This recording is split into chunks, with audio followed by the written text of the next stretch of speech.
بسم اللہ الرحمن الرحیم وبہ نستعین وہو خیر ناصر ومعین وصلی اللہ علی سیدنا محمد وآلہ الطیبین الطاہرین۔ ہماری یہ گفتگو جو احکام کے حوالے سے کہ جس میں سب سے پہلے جلسے میں طہارت کے بخش میں وضو کے اوپر گفتگو ہوئی، اور پھر دوسرے جلسے میں غسل پر، اب یہ مرحلہ تیمم کا ہے کہ جہاں پر انسان پر وضو یا غسل واجب ہو اور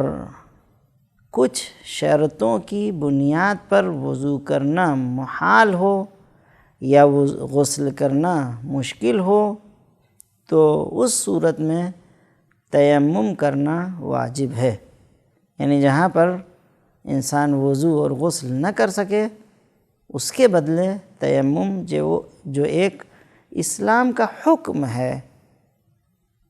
وہ ہم انجام دیں، اور اس کے بعد وہ عبادت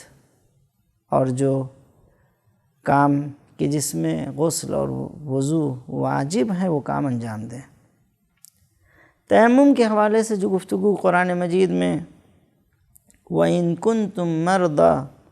أَوْ عَلَىٰ سَفَرٍ أَوْ جَاءَ أَحَدٌ مِّنكُم مِّنَ الْغَائِطِ أَوْ لَامَسْتُمُ النِّسَاءَ، یہ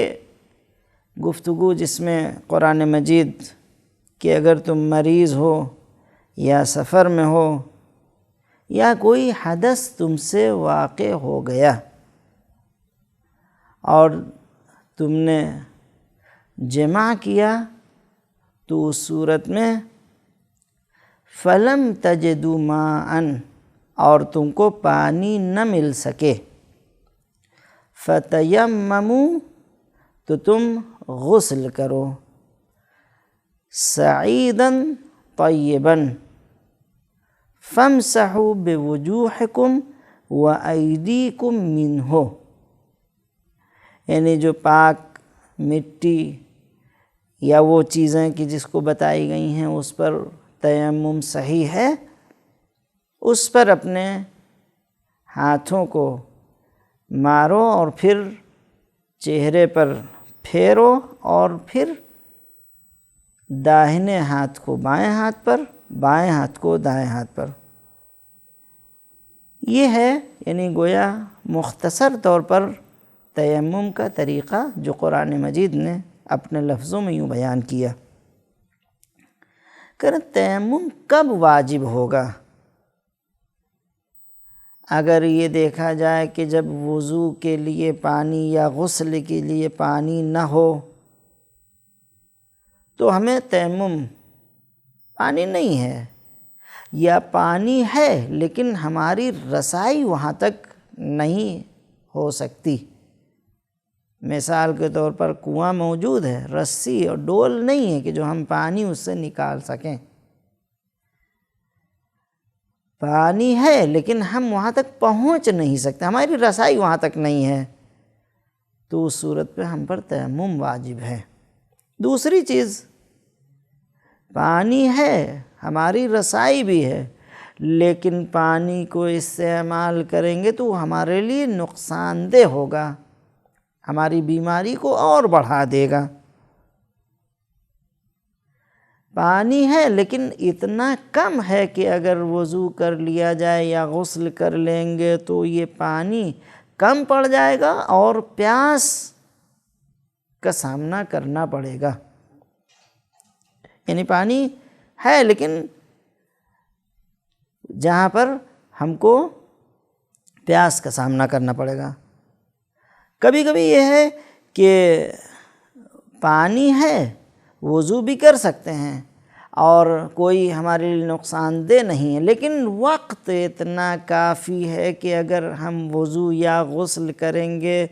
تو وقت نکل جائے گا اور نماز ہم نہیں پڑھ پائیں گے، نماز ہماری قضا ہو جائے گی۔ یعنی اتنا تنگ وقت ہے کہ اگر وضو یا غسل کریں گے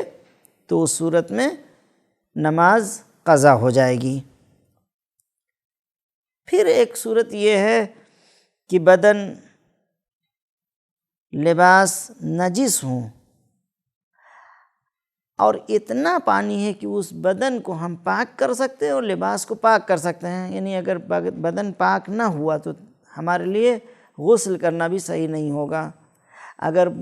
لباس نجس ہے تو اس کے ذریعے سے اس کے ساتھ ہم نماز نہیں پڑھ پائیں گے، لہٰذا پہلے واجب ہے کہ ہم بدن کو اور لباس کو پاک کریں، پھر ہم نماز کے لیے غسل یا وضو کریں۔ پانی اتنا کم ہے کہ بدن پاک نہیں ہو پائے گا اگر غسل کر لیں گے، لہٰذا پہلے بدن کا پاک کرنا، لباس کا پاک کرنا واجب ہے اور پھر غسل۔ لہٰذا ایسی صورت میں جب پانی کم ہو تو اس صورت میں تیمم کرنا واجب ہوگا، غسل یا وضو کرنا واجب نہیں۔ یہ ہے ان شرائط کے ساتھ ہم پر تیمم کرنا واجب ہے۔ کبھی کبھی یہ ہوتا ہے کہ پانی، حکم یہ ہے کہ جاؤ پانی تلاش کرو، ڈھونڈو، اور اگر پانی مل جائے تو وضو یا غسل کرو۔ اگر ہم پانی تلاش کرنے جائیں تو اس صورت میں آبادی اتنی بڑی ہے کہ جہاں پر ہم جستجو کرنے کے بعد تھک جائیں کہ اب ہمیں پانی نہیں ملے گا اور یہاں وقت نماز کا یا وقت جو عبادت کا وہ چلا جائے گا، تو ایسی صورت میں ہمیں تیمم کرنا ہوگا۔ ایک مرتبہ آبادی میں انسان نا امید ہو جائے، پانی نہیں ملے گا، لیکن اگر بیابان ہے، صحرا ہے، وہاں پر پانی ڈھونڈے، لیکن ایک صورت یہ ہے کہ زمین ہموار ہے، اس صورت میں ایک تیر چلائے، جتنی دور جائے، چاروں سمت پانی تلاش کرے، اگر مل جائے تو تیمم وضو یا غسل کرے، اگر نہ ملے تو پھر وہی تیمم کے ساتھ وہ نماز ادا کرے گا۔ لیکن اگر زمین ہموار نہیں ہے، نشیب و فراز ہے، اونچا نیچا ہے، تو کہہ رہے ہیں کہ ہر طرف وہی 2 تیر کمان کے برابر حرکت کرے، جائے اور تلاش کرے، پانی مل جائے تو وضو و غسل، اور نہ ملے تو پھر اس کو وہی تیمم کرنا ہوگا۔ یہ ہمیں حکم ملا کہ کن مقامات پر ہم کو تیمم کرنا ہے، کہ جب پانی ہو، استعمال نہ کر سکیں، پانی ہو، ہماری رسائی وہاں تک نہ، یہ شرائط ہم کو بتایا گیا کہ اگر یہ چیزیں نہ ہو، یہ ان مقامات پر ہمیں تیمم وضو کے بدلے اور غسل کے بدلے کرنا ہوگا۔ کہ تیمم کا طریقہ کیا ہے، کہ جس کو ہمارے فقہ میں یہ بتایا گیا کہ ان اعمال کے ذریعے یہ کام کرے گا، اس کا تیمم کہلائے گا۔ سب سے پہلے یہ کہ نیت کا ارادہ کرے، نیت کرے، یعنی میں وضو کے بدلے تیمم کر رہا ہوں یا وضو اور غسل دونوں کے بدلے یہ نیت کرنا ہوگا۔ یعنی ہم کو مشخص کرنا ہوگا کہ ہم وضو کے بدلے یا وضو اور غسل دونوں کے بدلے ہم یہ تیمم کر رہے ہیں۔ اور پھر نیت کے بعد یہ جن چیزوں پر تیمم صحیح ہے، مٹی، پتھر، ریت یا جو چیزیں، ان پر دونوں ہاتھوں کو، اگر کوئی چیز انگوٹھی ہاتھ میں مانے ہو رکاوٹ تو اس کو اتار دے اور پھر ہاتھوں کو اس چیز پر مارے، اور اس کے بعد ان ہاتھوں کو پیشانی پر رکھ کر یہ پوری پیشانی پر دونوں طرف مس کرے، اور پھر ان بائیں ہاتھ کو دائیں ہاتھ پر اور پھر دائیں ہاتھ کو بائیں ہاتھ پر پھیرے۔ یہ دونوں ہتھیلیوں کا ایک دوسرے پر پھیرنا، یہ تیمم کا عمل کہ جو سب سے پہلے پیشانی پر دونوں ہاتھوں کو اور پھر بائیں ہاتھ کو دائیں ہاتھ پر اور دائیں ہاتھ کی ہتھیلی بائیں ہاتھ پر پھیرے کریں۔ جو پیشانی پر دونوں ہاتھوں کو پھیریں گے حتیٰ ابرو بھی شامل ہونا چاہیے، یعنی جو بھوں ہے بھوں کو بھی شامل کر لیں تاکہ پوری پیشانی اور بھوں داہنے اور بائیں کی طرف ہاتھ پھیرے۔ یہ احتیاط واجب کی بنا پر کہ جو ابرو پر ہاتھ پھیرا جائے، ورنہ صرف پیشانی بھی کافی ہے۔ یہ عمل جو ہمیں طریقہ بتلایا گیا ہے کہ تیمم کا طریقہ کیا ہے، کہہ رہے ہیں کہ احتیاط واجب یہ ہے کہ یہ تو ہو گیا پیشانی پر اور پھر بائیں ہاتھ کو دائیں ہاتھ پر دائیں ہاتھ کو بائیں پر، پھر کہہ رہے ہیں احتیاط واجب کی بنا پر دوبارہ ہاتھ زمین پر مارے اور بائیں ہاتھ کی ہتھیلی دائیں ہاتھ پر اور دائیں ہاتھ کی ہتھیلی بائیں ہاتھ پر پھیرے۔ یہ ہو جائے گا مکمل طور پر تیمم کا طریقہ۔ پھر بات آتی ہے کہ کن چیزوں پر ہم تیمم کریں۔ جن چیزوں پر تیمم کرنا صحیح ہے، وضو کے لیے پانی تھا، پاک ہونا، مباح ہونا، یہاں پر تیمم کے لیے کہتے ہیں مٹی ہو، ریت ہو، پتھر ہو یا سنگ مرمر ہو، کوئی کالا پتھر ہو، لیکن اگر کوئی جواہرات کے پتھر ہوں جیسے فیروزہ ہو یا یاقوت ہو، زبرجد ہو، اس پر تیمم کرنا صحیح نہیں ہوگا۔ پتھر پر، ریت پر، مٹی پر، سنگ مرمر پر تیمم کیا جا سکتا ہے۔ یہ مقامات ہیں کہ جہاں پر تیمم کرنا صحیح ہے، لیکن اگر اس کے علاوہ کوئی چیز ہو تو اس پر تیمم کرنا صحیح نہیں ہے۔ کچھ نکات کی طرف اشارہ کرتے چلیں کہ وضو اور غسل کے بدلے اگر کیا جائے تیمم تو کہہ رہے ہیں صرف نیت کو دیکھا جائے گا، یعنی کوئی اور فرق نہیں ہے۔ ہم وضو کے بدلے کر رہے ہیں تو کہیں گے وضو کے بدلے، غسل کے بدلے تو کہیں گے غسل کے بدلے، اور اگر دونوں کے بدلے ہو تو وضو اور غسل کے بدلے تیمم کرتا ہوں واجب قربتاً الی اللہ۔ یہ ہے نیت کی بات کہ تیمم کرتا ہوں میں بدلے غسل کے یا وضو کے واجب قربتاً الی اللہ۔ اگر وضو کے بدلے تیمم کیا جا رہا ہے تو جن چیزوں سے وضو باطل ہو جاتا ہے اگر وہ کام سرزد ہو جائے تو پھر یہ تیمم باطل ہو جائے گا۔ یعنی وضو کے بدلے کر رہے ہیں تو جو چیزیں وضو کو باطل کر دیتی ہیں، تو نماز پڑھنے کے لیے ہم نے تیمم کیا تھا، چونکہ پانی نہیں مل پایا، مل رہا تھا کہ جو ہمارے رسائی وہاں تک نہیں تھی، یا پانی مل رہا تھا جو ہمارے لیے نقصان دے رہا تھا، ہم نے وضو کے بدلے تیمم کیا تھا، تو جب مبطلات وضو میں سے کوئی کام ہو جائے تو یہ تیمم باطل ہو جائے گا۔ لیکن اگر یہی تیمم غسل کے بدلے ہو تو جو چیز غسل کو باطل کر دیتی ہیں اگر وہ کام سرزد ہو جائے تو پھر یہ تیمم اس غسل کے بدلے ہونے والا تیمم بھی باطل ہو جائے گا۔ یہ صاف واضح طور پر کہ اگر وضو کے بدلے کیا جائے تو مبطلات وضو میں ہوگا تو وہ باطل کر دے گا اس تیمم کو، اگر غسل کے بدلے کیا جائے تو غسل کو باطل کرنے والے امور سے یہ تیمم بھی باطل ہو جائے گا۔ کہہ رہے ہیں یہ غسل کے بدلے جو تیمم ہو رہا ہے کہ اگر غسل کو باطل کر دینے والی چیز ہو جائے تو یہ تیمم باطل ہو جائے گا۔ تیمم اس وقت تک صحیح ہے کہ جب انسان کے پاس وضو کے لیے یا غسل کے لیے پانی نہ ہو، مجبوری میں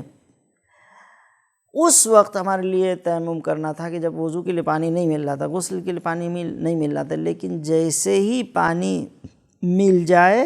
تو اس صورت میں ہم کو یہ غسل، یہ تیمم کافی نہیں ہوگا، بلکہ وضو کرنا ہوگا، اور غسل کر کے جو واجب کام انجام دینا چاہ رہے ہیں وہ واجب کام انجام دیں گے۔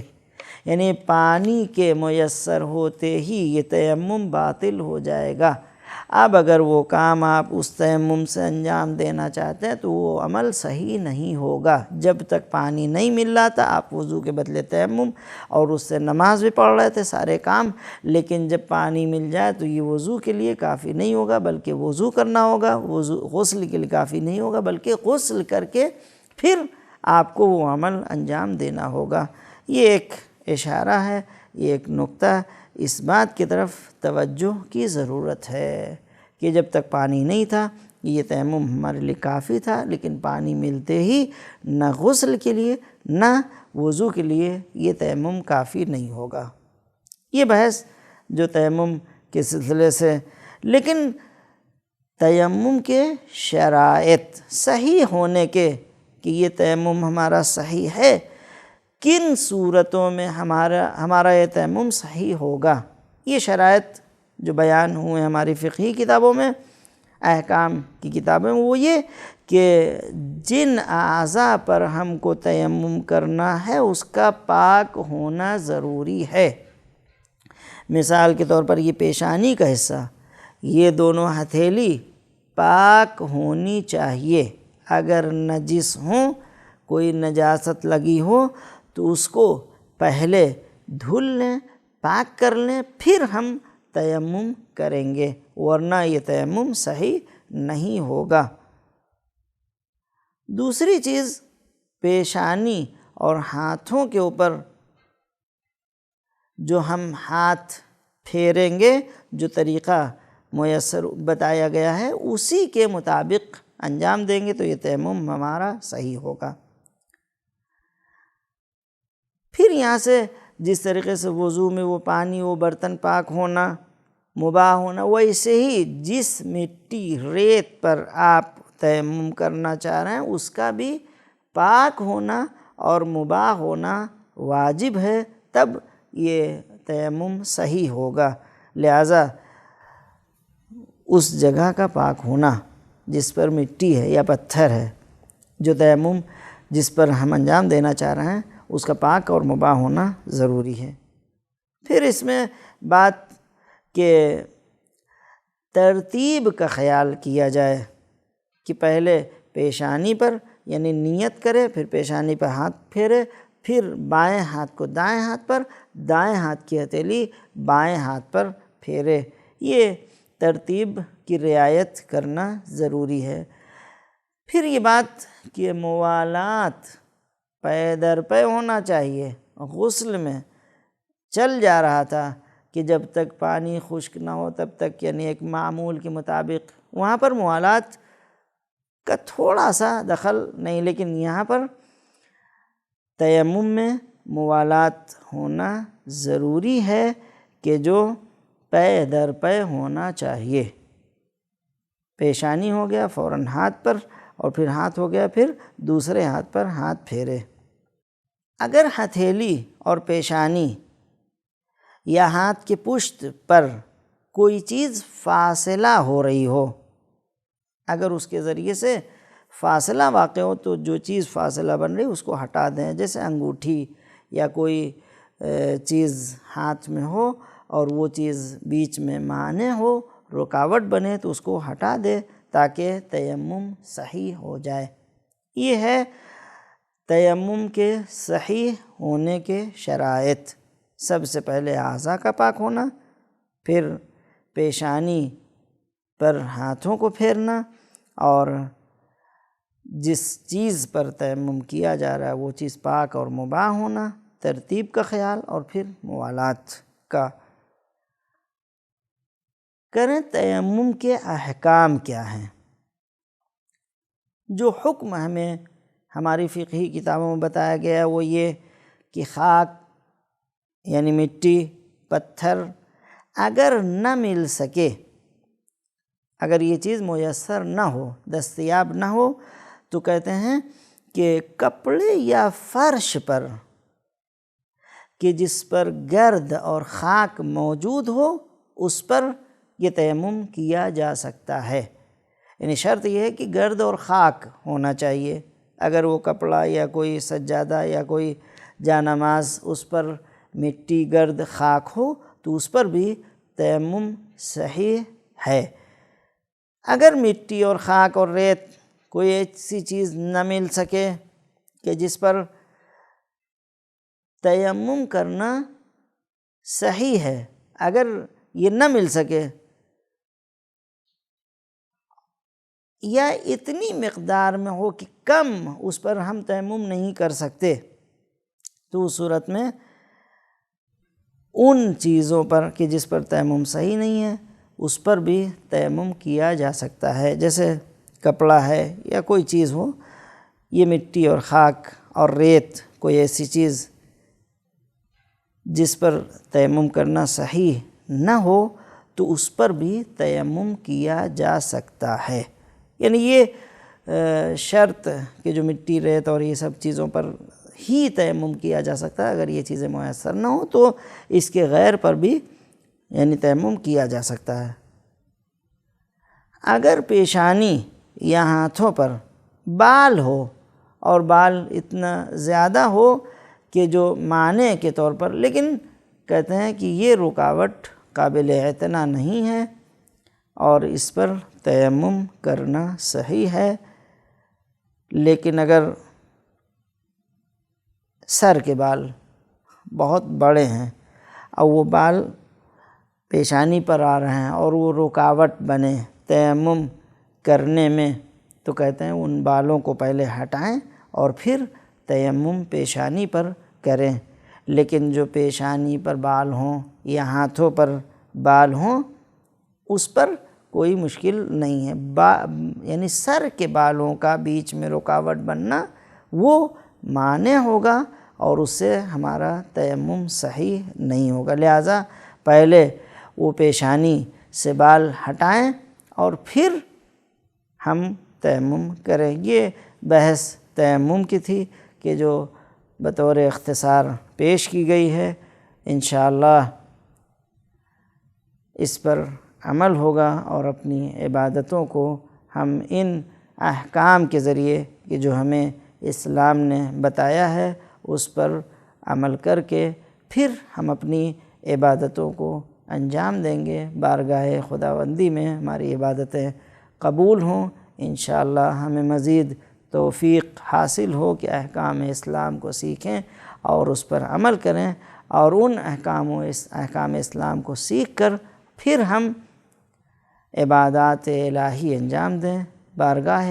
خداوندی میں ہماری عبادات قبول ہوں۔ انشاءاللہ ہمیں مزید توفیق حاصل ہو۔ والسلام علیکم ورحمۃ اللہ وبرکاتہ۔